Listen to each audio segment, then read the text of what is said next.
بسم الله الرحمن الرحيم. الحمد لله نحمده ونستعينه ونستغفره ونؤمن به ونتوكل عليه ونعوذ بالله من شرور أنفسنا ومن سيئات أعمالنا. من يهده الله فلا مضل له ومن يضلله فلا هادي له.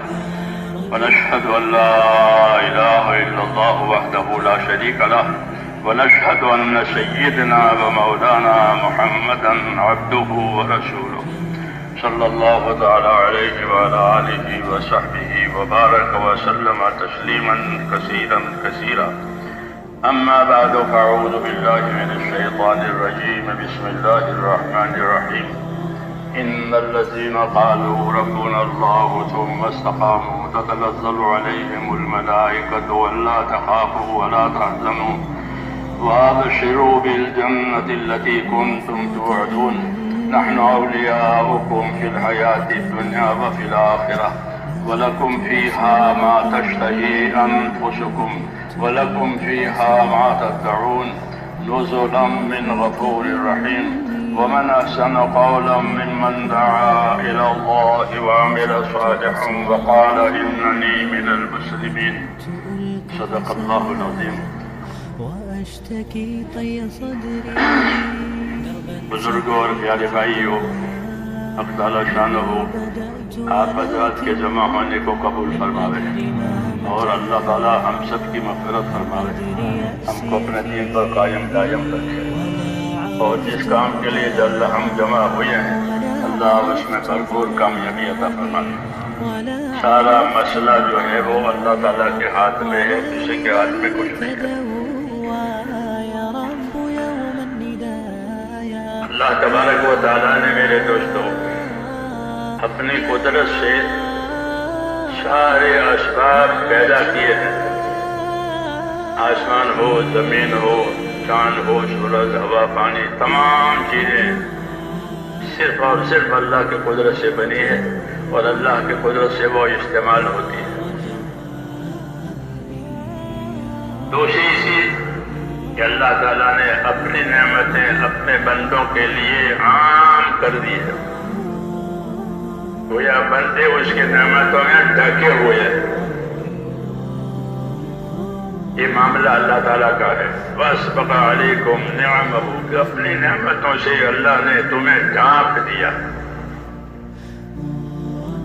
کائنات کو بھی اپنے قدرت سے پیدا کیا ہے اور نعمتوں کو بھی ہماری طرف متوجہ کیا ہے۔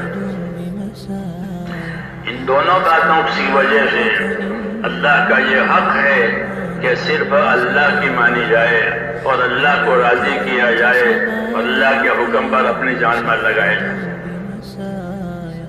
رسول اللہ صلی اللہ علیہ وسلم یہ پیغام دے رہے ہیں ہم کو کہ ان الدنیا خلقت لکم،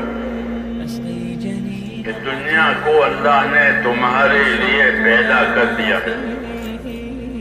حدیث کا یہ ٹکڑا بشارت ہے، خوشخبری ہے بنی آدم کے لیے، انسانوں کے لیے۔ ان الدنیا خلقت لکم، دنیا کو اللہ نے تمہارے لیے پیدا کر دیا۔ چنانچہ دنیا کے تمام اسباب انسانوں کے لیے پیدا ہوئے ہیں، ان سے فائدہ اٹھایا جاتا ہے مختلف طریقے سے، بعض چیزوں سے بالواسطہ، بعض چیزوں سے بالواسطہ، بعض چیزوں سے بلا واسطہ فائدہ اٹھایا جاتا ہے، کام لیا جاتا ہے۔ دنیا کی ساری چیزیں تمہارے لیے پیدا کی ہے اور پیدا ہی نہیں کی بلکہ اس کو تمہارے کام میں لگایا ہے۔ وَسَخَّرَ لَكُم مَّا فِي الْأَرْضِ جَمِيعًا، ایک آیت نہیں ہو، زمین کی تمام چیزوں کو تمہارے کام میں لگایا ہے، خدمت میں لگایا ہے۔ اور ایک آیت میں ہے کہ آسمان زمین کی چیزوں کو تمہارے کام میں لگایا ہے۔ یہ انعامات بتائے جا رہے ہیں چونکہ آدمی جاہل پیدا ہوا ہے۔ ہاں، وہ جاہل پیدا ہوا ہے۔ اسے کچھ خبر نہیں ہے۔ اللہ تعالیٰ نے اس کو جاننے کے، سمجھنے کے سب اسباب دیے، ورنہ اسے کچھ خبر نہیں ہے۔ زمین اور آسمان کی چیزوں کو اپنی قدرت سے تمہارے کام میں لگایا ہے۔ وَسَخَّرَ لَكُم مَّا فِي الْأَرْضِ جَمِيعًا وَسَخَّرَ لَكُم مَّا فِي السَّمَاوَاتِ وَالْأَرْضِ، ان تمام چیزوں کو وہ تمہارے کام میں لگایا ہے۔ تمہاری ضرورتیں اس سے پوری ہوتی ہے، تمہیں اس سے راحتیں ملتی ہیں، تمہارے کام بنتے ہیں۔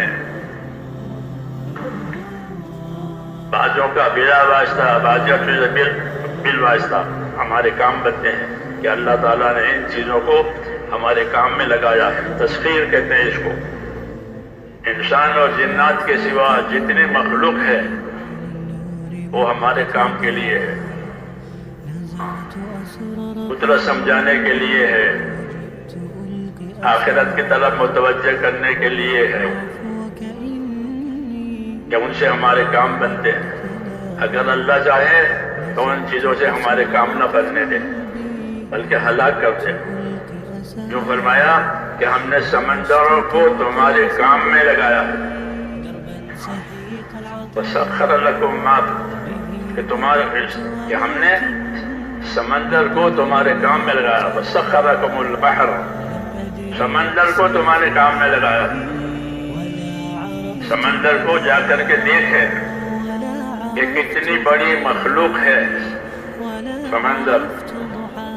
جب پانی کا جہاز اندر جاتا ہے گودی پر سے تو پتہ چلتا ہے کہ دنیا پانی پانی ہے، ساری چیزیں اوجھل ہو جاتی ہیں۔ پہلے زمانے پانی کے راستے سے جایا کرتے تھے، 50-60 سال پہلے کی بات کرتا ہوں۔ بمبئی سے ہم لوگ جاتے تھے پانی کے راستے سے، بمبئی سے عراق کو، عراق سے پھر آگے، یہ 50 سال پہلے کی بات۔ یہی راستہ تھا، ہوائی جہازوں کا راستہ تھوڑا تھا اور پیسے بھی تھوڑے تھے اس زمانے میں۔ سمندر میں جاتے ہیں تو پتہ چلتا ہے کتنی بڑی مخلوق ہے سمندر اور کتنا پانی ہے۔ یہ پانی ہی پانی نظر آتا اور کچھ دنیا نظر نہیں آتی، نہ جہاز نہ پہاڑ نہ کچھ۔ اس سمندر کے بارے میں یہ فرمایا کہ ہم نے سمندر کو تمہارے کام میں لگایا ہے۔ تو کتنا بڑا احسان ہے، کتنا بڑا احسان ہے کہ سخر لکم البحر لتأكلوا منه لحما طريا وتستخرجون منه حلية تلبسونها وترى الفلك فيها مواخر، کہ ہم نے سمندر کو تمہارے کام میں لگایا ہے۔ تم دیکھتے ہوں گے کہ تمہارے جہاز پانی کو چیرتے ہوئے جاتے ہیں۔ ترى الفلك فيه مواخر، پانی کے جہاز ہوں یا بادبانی کے جہاز ہوں یا چھوٹی کشتی ہو، اس کی رفتار ایسی ہوتی ہے کہ وہ پانی کو چیرتی ہوئی جاتی ہے، ڈوبتی نہیں ہے، پانی کو چیرتی ہوئی، لیکن سڑک پر گاڑیاں رینگتی ہوئی جاتی ہے، پانی کو چیرتی ہوئی جاتی ہے، تو دور دور تک جاتی ہے، اس ملک سے اس ملک تک۔ یہ سمندر کو تمہارے کام میں لگایا، تمہاری خدمت میں ہے یہ۔ تم اس میں اپنا جہاز چلاتے ہو پانی کو پھاڑ کر، اور سمندر سے ادنا اور اعلیٰ چیزیں حاصل کرتے ہو۔ اعلیٰ چیز کہ سمندر سے موتی نکلتے ہیں، قیمتی چیز نکلتی ہے، وہ سمندر میں پیدا ہوتا ہے۔ موتی کی پیداوار سمندر میں، یہ بھی بڑی قدرت ہے کہ موتی کو پانی سے پیدا کیا، سمندر میں موتی کو پانی سے پیدا کیا۔ یہ قدرت ہے، یہ قدرت سمجھانے کی باتیں ہو رہی ہیں کہ سمندر کو تمہارے کام میں لگایا ہے، تمہارے جہاز، تمہاری کشتیاں پانی کو پھاڑتی ہوئی جا رہی ہے، ڈوبتی نہیں ہے، اور اس کے ذریعے یہ تمہاری روزیاں، تمہیں روزی ملتی ہے، سمندری تجارتیں ہوتی ہیں، ملکی پیمانے پر تجارتیں ہوتی ہیں، لوگ مچھلیاں نکالتے ہیں، موتی والے موتی نکالتے ہیں۔ کہا یہ اس بات پر ہے کہ سمندر کو تمہارے کام میں لگایا ہے. اگر اللہ نہ چاہے تو سمندر میں سے کوئی واپس نہیں آتا، سب اندر. ہاں یہ بھی ہوتا ہے، سب اندر. ہاں کوئی باہر نہیں آئے گا، سب اندر. لیکن ایسا نہیں کرتے، بلکہ سمندر کو تمہارے کام میں لگایا ہے. تسخیر کہ تمہاری خدمت کے لیے ہے یہ. تو اس طریقے سے بڑی بڑی چیزیں اللہ تعالیٰ نے ہماری خدمت کے لیے، ہماری راحت ضرورت کے لیے پیدا کی. قدرت بھی دکھائی ہے.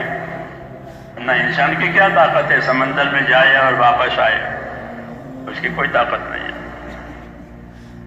یہ تو اللہ کی طاقت ہے کہ اس نے سمندر کو کام میں لگا دیا ہے، کہ اسے روزی بھی ملتی ہے اور اسے تجارتیں بھی ہوتی ہیں اور کیا کیا ہوتا ہے.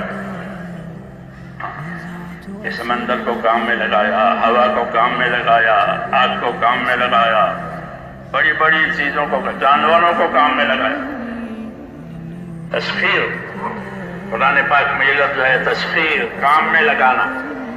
تو ساری چیزوں کو تمہارے کام میں لگایا، آسمانوں کو، زمینوں کو. تو بڑا احسان ہے. صرف احسان نہیں ہے بلکہ اللہ کے توحید کی ایک دلیل ہے کہ اور کوئی یہ کام نہیں کر سکتا، اللہ کرنے والا اس کا. توحید کی دلیل ہے، ایک اللہ ہے جو یہ سارے کام کر رہا ہے، ساتھ ساتھ اپنی قدرت دکھا رہا ہے. وہ قدرت دکھا کر کے اپنی طرف متوجہ کرتا ہے. قدرت دکھانے کا مقصد یہ ہے کہ اللہ تعالیٰ کی قدرت دیکھ کر اللہ کی طرف متوجہ ہو جائے. یہ چیزیں قدرت سمجھانے کے لیے ہے کہ ہماری قدرت کو سمجھو. ہم دنیا کے اسباب کو نفع میں بھی استعمال کر سکتے ہیں اور دنیا کے اسباب کو نقصان میں بھی استعمال کر سکتے ہیں. نفع دینے کے لیے بھی ہماری قدرت ہے، نقصان دینے کے لیے بھی ہماری قدرت ہے. تو جب تک قدرت اللہ تعالیٰ کو جب تک منظور ہے، اللہ اپنی قدرت سے اس کائنات سے نفع دے گا. اور کبھی منظور نہیں ہوتا، کوئی بات ہو جاتی ہے تو انہی چیزوں سے سزا دیتا ہے. انہی پانی سے سزا دیتا ہے، آگ سے سزا دیتا ہے، ہوا سے سزا دیتا ہے، زمین میں زلزلے ڈال کر سزا دیتا ہے، دلوں کو پھاڑ کر دشمنیاں ڈال کر سزا دیتا ہے.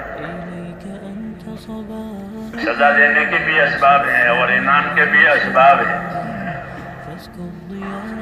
ان تمام چیزوں کو واضح کیا گیا ہے تاکہ خدا کی خدائی سمجھ میں آئے کہ اللہ ہے اور وہ اکیلا ہے، اس کے جیسا کوئی نہیں ہے. یہ سارے کام اللہ ہی کر سکتا ہے، کوئی دوسرا نہیں کر سکتا.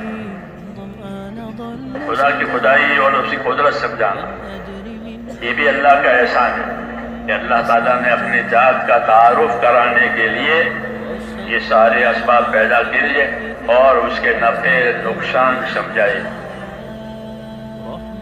یہ سب کے لیے ہے، یہ سب کے لیے ہے. کوئی اللہ کو مانے نہ مانے، یہ سب کے لیے.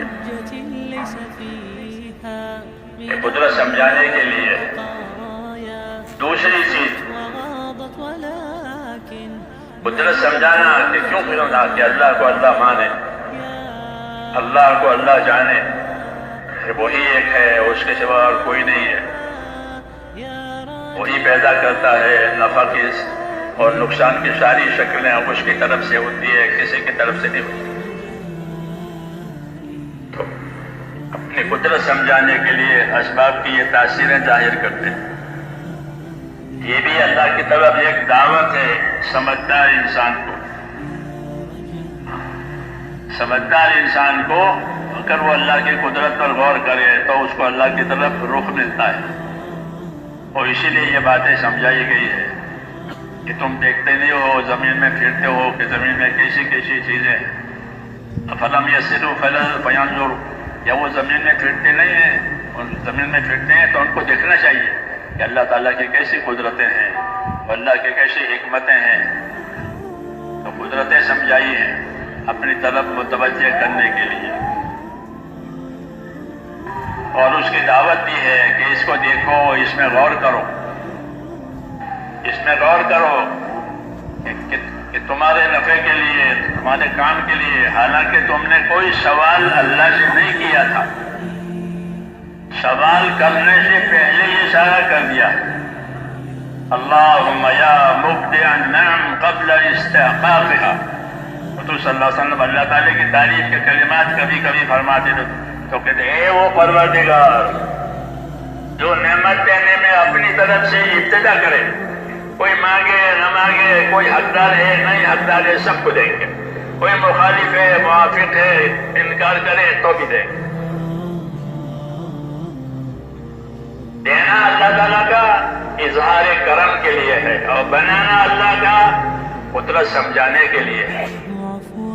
سارا بنایا ہے قدرت سمجھانے کے لیے، پھر قدرت سے ساری چیزیں بنا کر ہمارے لیے کام میں لگا دی، ہم کو دے دیا اس کا نفع۔ یہ اظہار کرم ہے کہ اللہ تعالیٰ اپنی مخلوق پیدا کر کے اپنا کرم ظاہر کرنا، اپنا کرم ظاہر کرتے ہیں، اپنی بخشش ظاہر کرتے ہیں، اپنی مہربانیاں ظاہر کرتے ہیں۔ من نہ کرتم خلقتا سودے کنم بلکہ تابر بندگا جودے کنم۔ ایک بزرگ یہ کہہ رہے ہیں اللہ کے بارے میں کہ اللہ یہ کہہ رہا ہے کہ من نہ کرتم خلقتا سودے کنم بلکہ تابر بندگا جودے کنم۔ میں نے مخلوق اس لیے نہیں بنائی ہے کہ اس سے میں اپنا ذاتی فائدہ حاصل کروں۔ جیسے کاریگر جو چیزیں بناتے ہیں وہ اپنے فائدے کے لیے بناتے ہیں، ہر کاریگر جو چیز بنائے گا اپنے فائدے کے لیے بنائے گا۔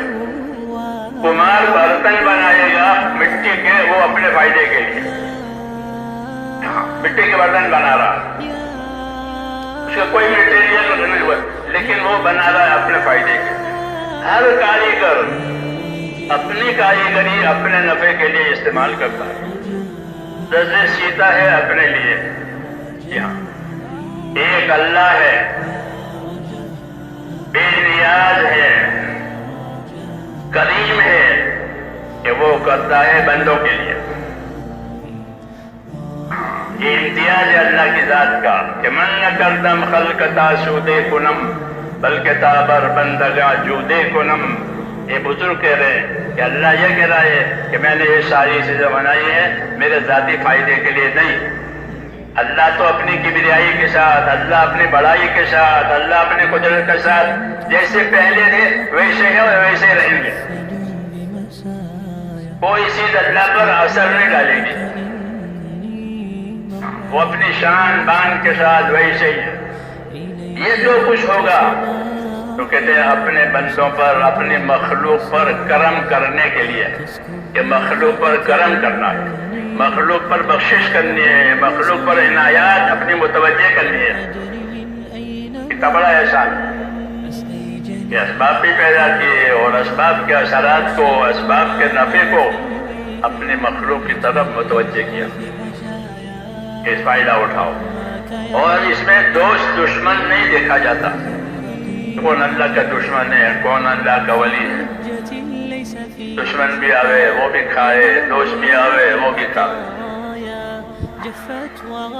زمین کو دسترخوان بنایا، زمین کو کیا بنایا؟ دسترخوان بنایا، بہت کشادہ دسترخوان ہے۔ دوست بھی آوے دشمن بھی آوے۔ قدیم زمین سفرائے عام اوست، چھ دشمن بری خانے میں وما سے دوست۔ یہ زمین کا دسترخوان ہے، عام ہے، دشمن آوے، دوست آوے، اپنا آوے، پرایا آوے، خدا کو گالی دینے والا آوے وہ بھی کھاوے۔ کھاؤ، سب کے لیے تمہارے لیے بنایا، عام احسان اس کو، امتنان عام، عام احسان اللہ تعالیٰ کے۔ چیزیں بھی پیدا کی ہے اور احسانات بھی عام کر دیے، دشمن اور دوست کی تفریق کے بغیر۔ کیوں کہ اللہ تعالیٰ پروردگار ہے، پالنے والا ہے، تو ان کی پرورش کے لیے اور ان کی پرورش کی ترقی کے لیے جو جو اسباب ضروری تھے وہ سب بنا دیے۔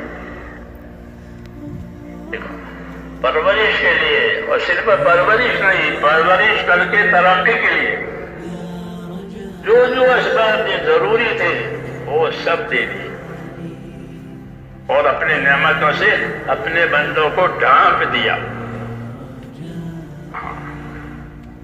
یہ اللہ کا بڑا انعام ہے کہ اللہ تعالیٰ نے ہمارے اوپر نعمتوں کو پھیلایا، ہمارا استقبال نعمتوں سے کیا ہے۔ پیدا ہوتے ہی نعمتیں شروع ہو جاتی ہیں، پیدا ہوتے ہی نعمتیں شروع ہو جاتی۔ بچہ پیدا ہوا نہیں کہ نعمت شروع ہوئی نہیں۔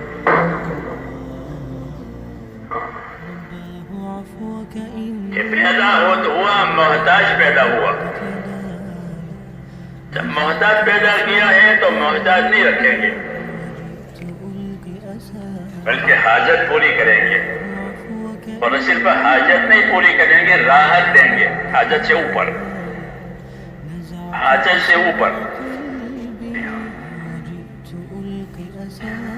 حاجت بھی پوری کریں گے، راحت بھی دیں گے، اور زندگی میں ترقی دیں گے۔ یہ کیوں کہ اللہ ہمارا رب ہے، اس نے ہم کو پیدا کیا ہے، اس لیے اپنے رب ہونے کے یہ سارے ثبوت ہیں، اور یہ سب باتیں نبیوں کے ذریعے سے سمجھائی گئی ہے۔ اللہ تعالیٰ کے نبیوں کا یہ طریقہ ہوتا ہے کہ وہ اللہ کے بندوں کو اللہ کی نعمتیں جتا کر بتا کر اللہ کی طرف متوجہ کرتے ہیں، کیونکہ نعمتیں انسانوں کے پاس موجود ہیں، ان کے سامنے ہے، وہ اسے فائدہ اٹھا رہے ہیں۔ بتا کہ فائدہ کون پہنچا رہا ہے ان نعمتوں سے؟ کہ اللہ فائدہ پہنچا رہا ہے۔ عام طور پر انبیاء کرام اپنے سمجھانے کا اسلوب یہی رکھتے ہیں کہ وَاذْكُرُوا نِعْمَةَ اللَّهِ عَلَيْكُمْ، اللہ کے جو نعمتیں ہیں، اس کے جو احسانات ہیں، اسے یاد کرو، اسے یاد رکھو، اسے یاد رکھو کہ اللہ نے یہ احسانات کیے ہیں، یہ نعمتیں دی ہیں، تو کیوں دی ہے؟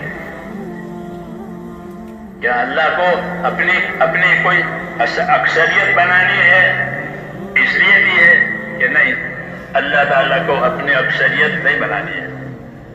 اللہ اپنے شان کے ساتھ بے نیاز ہے، اس کو کسی کی ضرورت نہیں ہے۔ یہ جو کچھ کیا ہے وہ اللہ نے اپنے مخلوق پر بطور احسان کے کیا ہے۔ تو اللہ تعالیٰ کا معاملہ اپنی مخلوق کے ساتھ، اپنے بندوں کے ساتھ احسان کا ہے، کیونکہ ہر مخلوق اللہ کی محتاج ہے، ہر مخلوق محتاج ہے، حاجتیں الگ الگ ہیں، باقی سب محتاج ہیں۔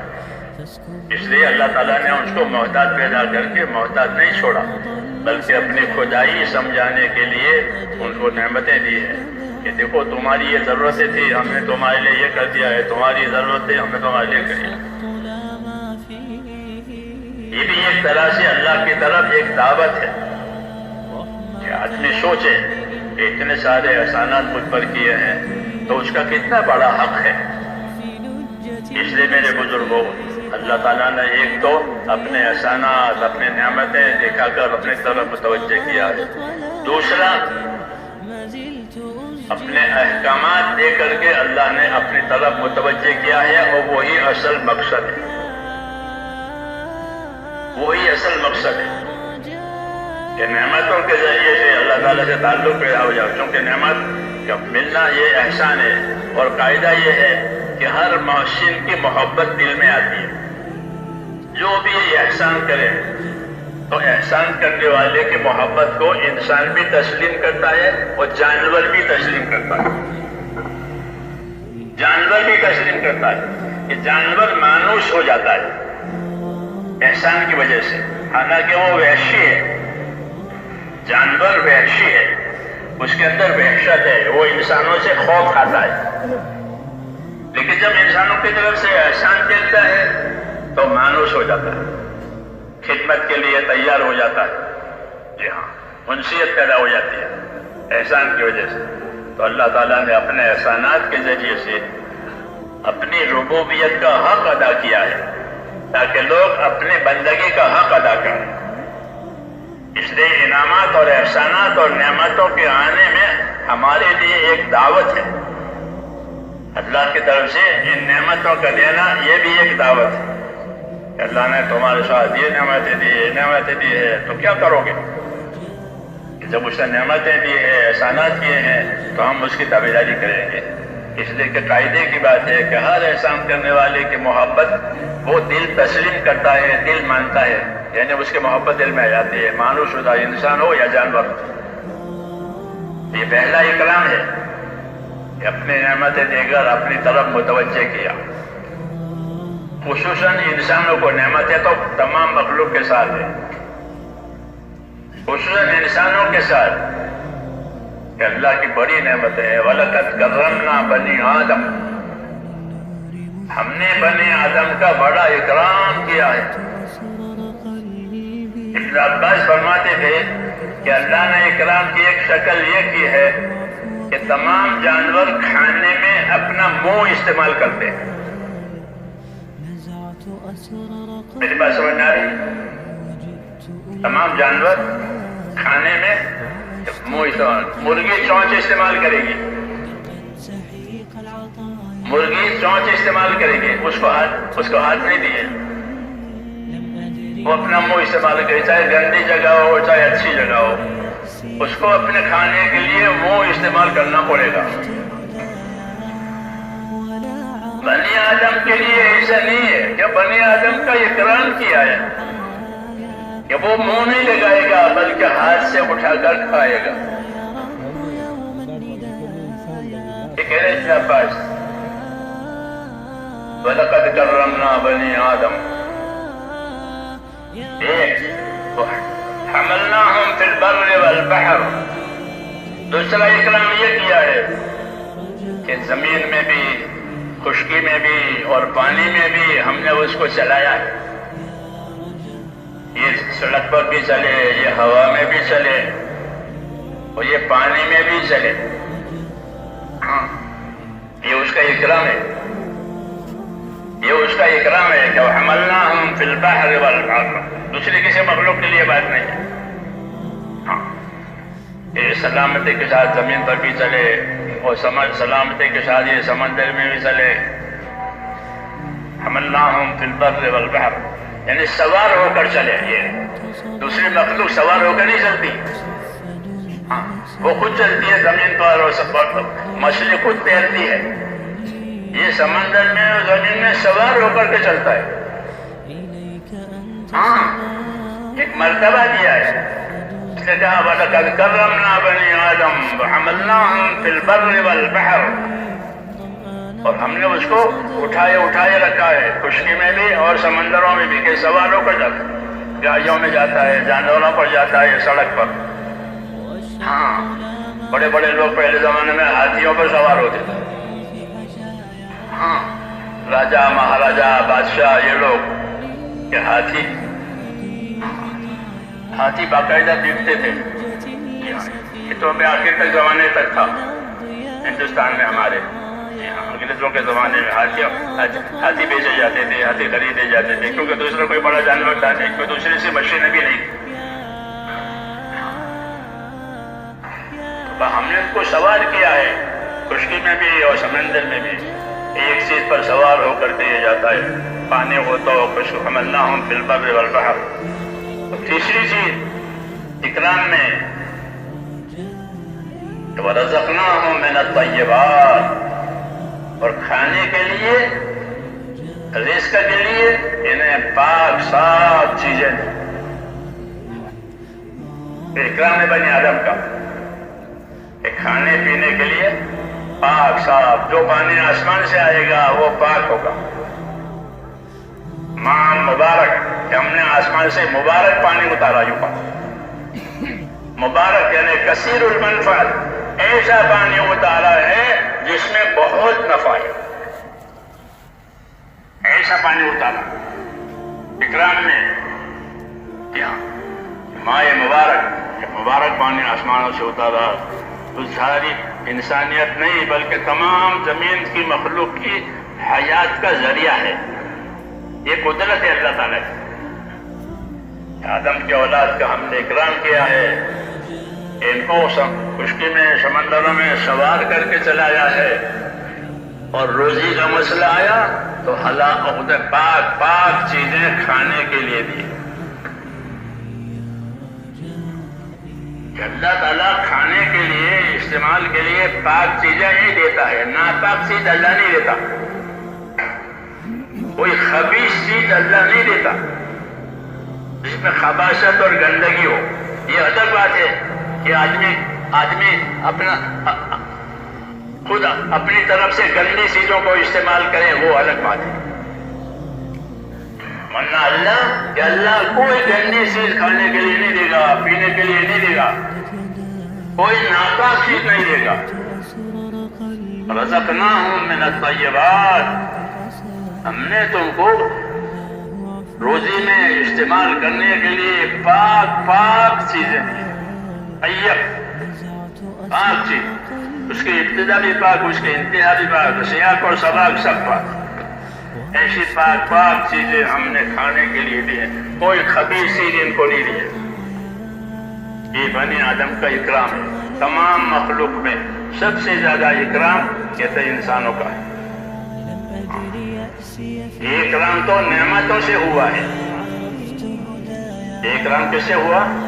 ایک اکرام یہ نعمتوں سے ہوا، اللہ کے برتاؤ سے ہوا۔ دوسرا اکرام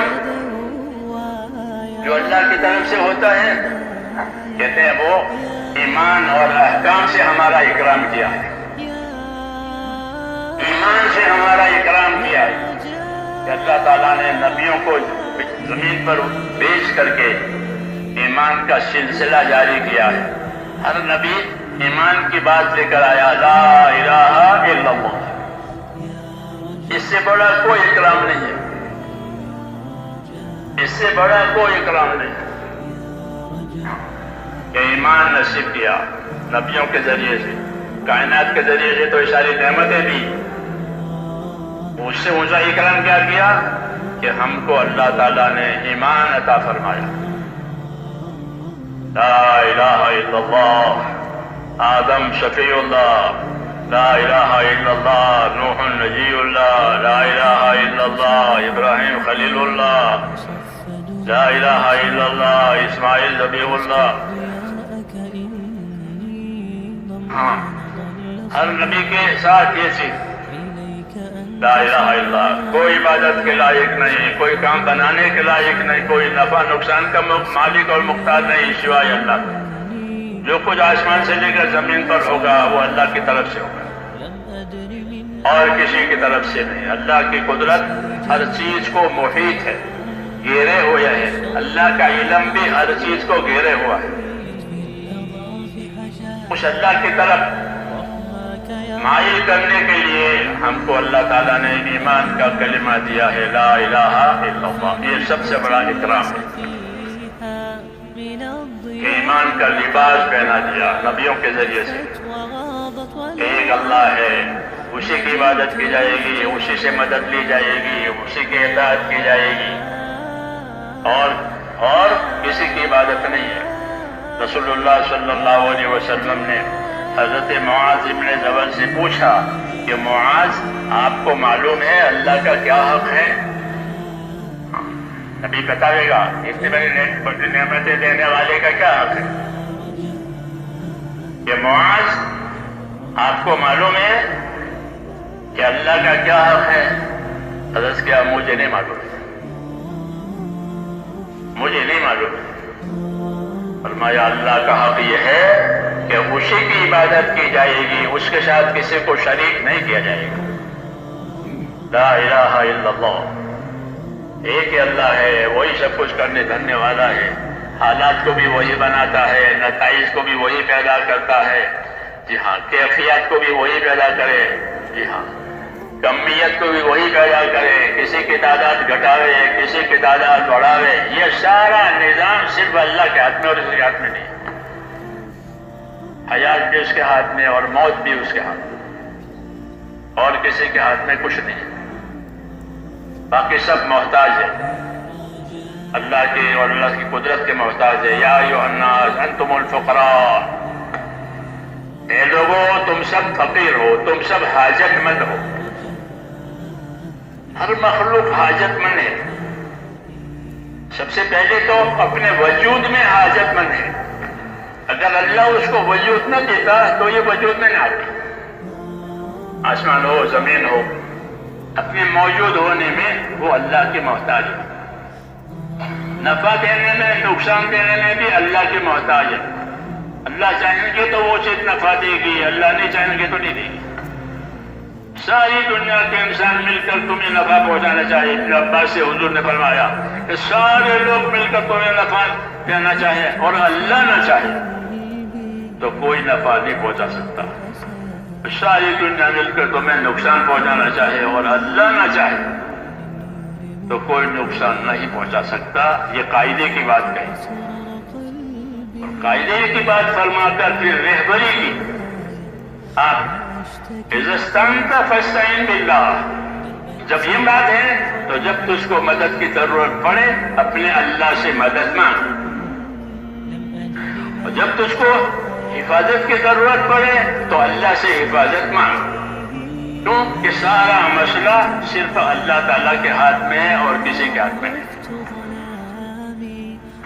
تو اللہ تعالیٰ کی پہچان بھی کرائی اور اللہ تعالیٰ کا حق بھی بتایا۔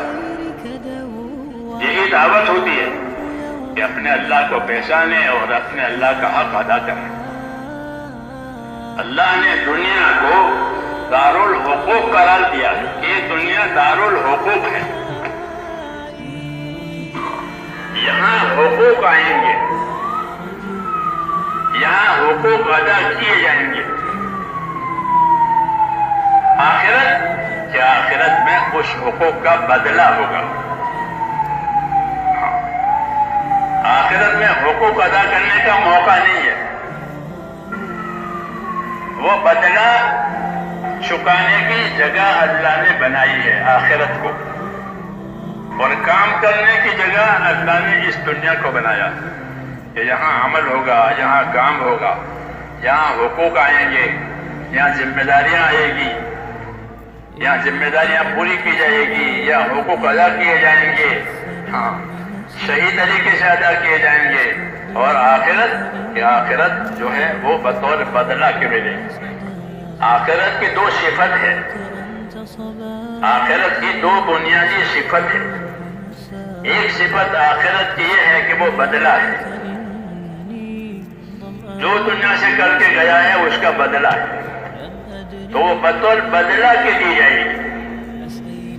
دوسری صفت آخرت کی یہ ہے کہ اس کو بقا ہے، یعنی آخرت ایک باقی رہنے والی چیز ہے، وہاں فنا نہیں ہے۔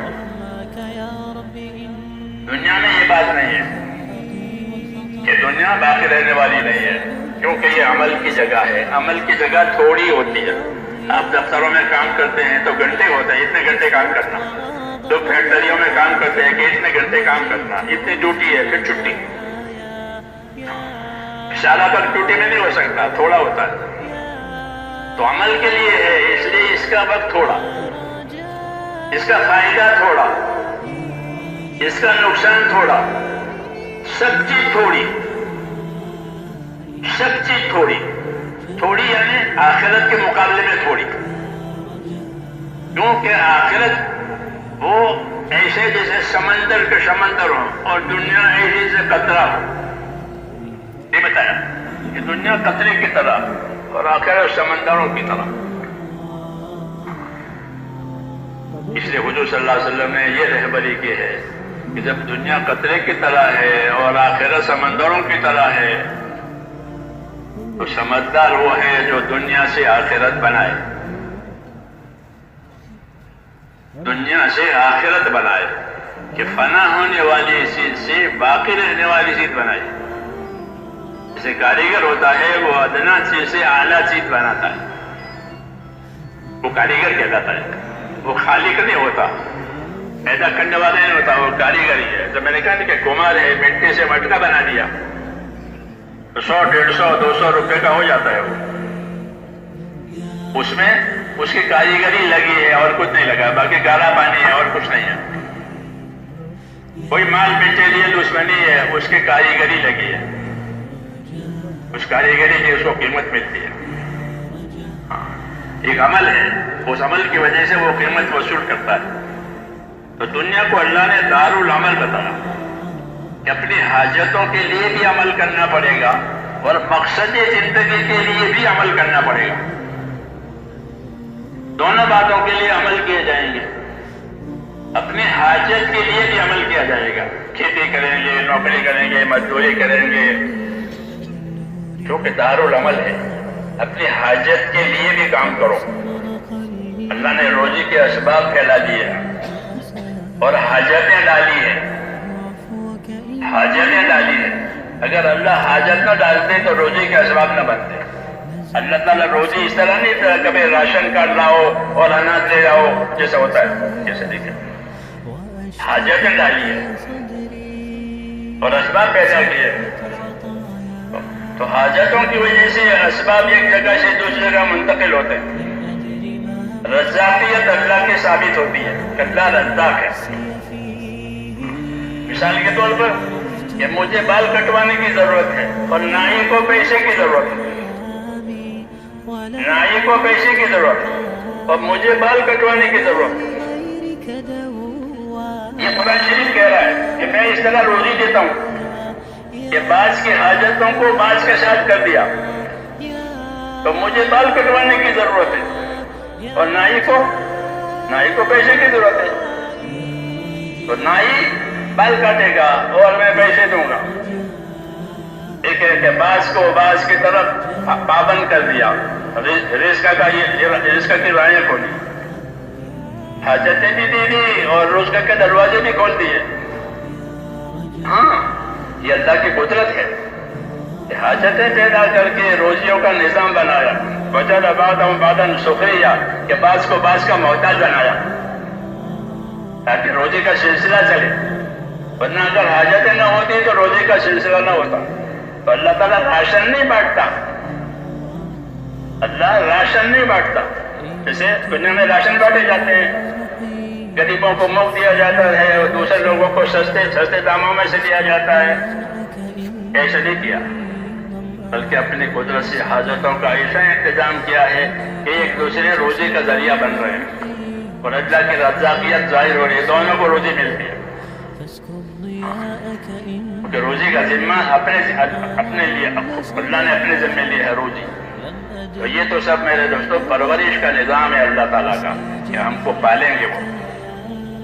اس سے آگے یہ ہے کہ اللہ تعالیٰ نے ہم پر اپنا حق بھی رکھا ہے. جس طرح نعمتیں دی ہیں ہم پر اللہ کا حق ہے. کہ اللہ کا کیا حق ہے؟ اللہ کا کیا حق ہے؟ رسول صلی اللہ علیہ وسلم نے حضرت معاذ بن جبل سے پوچھا, یا معاذ اتدری ما حق اللہ, اے معاذ آپ کو معلوم ہے اللہ کا کیا حق ہے؟ کہ نہ مجھے نہیں معلوم. آپ بتائیں. کہ اللہ کا حق یہ ہے کہ اسی کی عبادت کی جائے گی, اس کے ساتھ کسی کو شریک نہیں کیا جائے گا.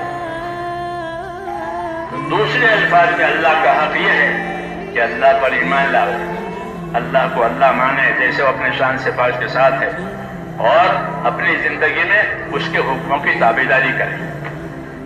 یہ اللہ کا حق ہے. تو نعمتیں بھی بتائی ہیں اور حق بھی بتایا.